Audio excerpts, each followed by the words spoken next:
It's been 5 years since the UK's shock decision to leave the EU, yet Brexit politics still dominates Brussels. I'll be joined by Professor Brigid Laffan from the European University Institute and Professor and historian Neil Ferguson to discuss what this all means for the future of Europe. I'm joined now by Professor Brigid Laffan of the European University Institute. You're welcome, Brigid. How are you? Good morning.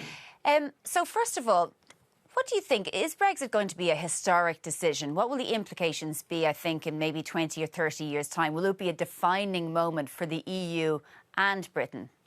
When Brexit happened, the vote, it was a shock. There was worry that there would be a domino effect. There was worry that this was the beginning of the end, disintegration, or that the UK departure would seed division in Europe, sow division.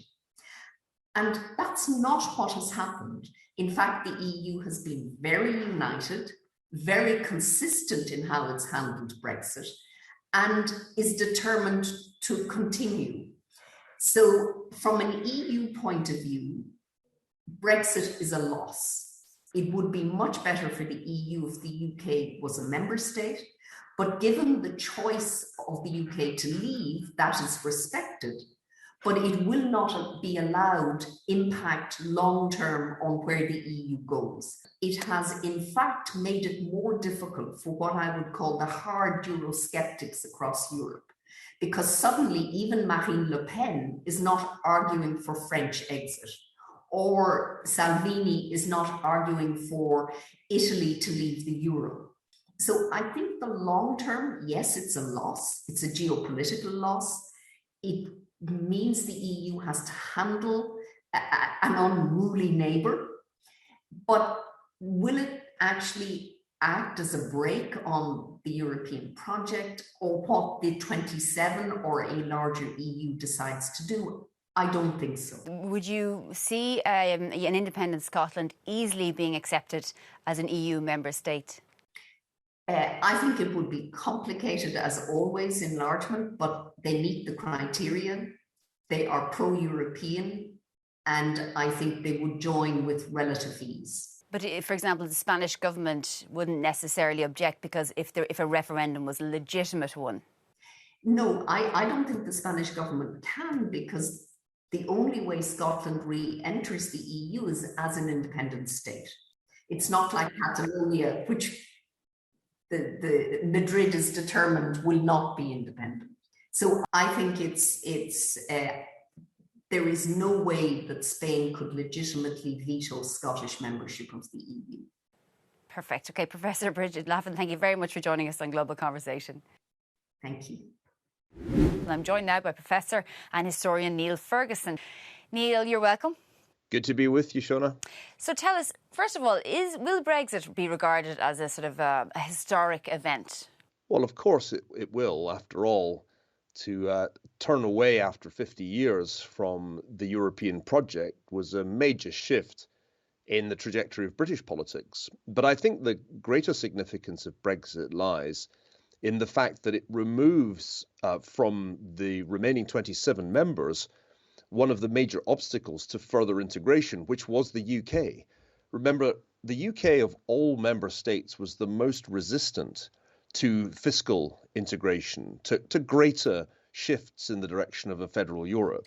But after that, what is a Brexit dividend for the UK? Well, I think that's the kind of question that I was asking back in 2016, because you're not going to tell me that a free trade deal with Australia is a substitute for full membership of the single market and the customs union. I think the key issue is the one that Dominic Cummings raised prior to his political downfall. Could the UK take advantage of its having left the EU to reinvent its own public sector? One of the things that was curious about the debate on Brexit was, I think, a failure in the wider public to realise how many of the things they found frustrating about British bureaucracy were British rather than European. When I was arguing against Brexit back in 2016, I said often in a divorce, people think that they're going to solve their problems by splitting up. But then they discover that many of the things that they thought were problems associated with the marriage are actually problems personal to them. And I think many of Britain's problems particularly the dysfunctional way in which Whitehall works, something Dominic Cummings has complained about for many years, are very much still there and don't get solved by Brexit. And of course, one other thing that Brexit has to prove itself to be is not a threat to security and peace of Northern Ireland. And you have this ongoing dispute over the Northern Ireland Protocol that was negotiated painstakingly, taking into account the Good Friday Agreement. Everybody spelt out what it would require, checks on down the Irish Sea, and yet the British government is refusing to implement that. What do you think the UK should be doing and the EU to break this impasse?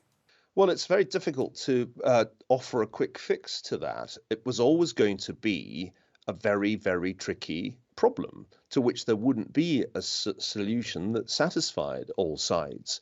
I think the message was delivered loud and clear by Joe Biden in Cornwall that there's really no sympathy in the US for any attempt by the UK to renege on the Northern Ireland Protocol. So my sense is that we should think of this rather in the same way as we think about Switzerland's relationship with the EU. And I think this analogy is much more helpful than any of the other ones that have been trotted out over the past 5 years. Yeah, but I suppose the imminence is that we're talking about threat of a return to violence, a very serious threat. Well, Boris Johnson is the latest in a long succession of British politicians who, having spent almost their entire lives in England, don't understand the Northern Irish problem very well. And at some point, they usually get a rather hard education, and this is what we're seeing happen now. I think from Boris Johnson's point of view, a Brexit is the gift that keeps on giving. From his point of view, it's what got him to the top of the greasy pole. He took that risk back in 2016 by defecting from David Cameron's government, and it's only worked for him.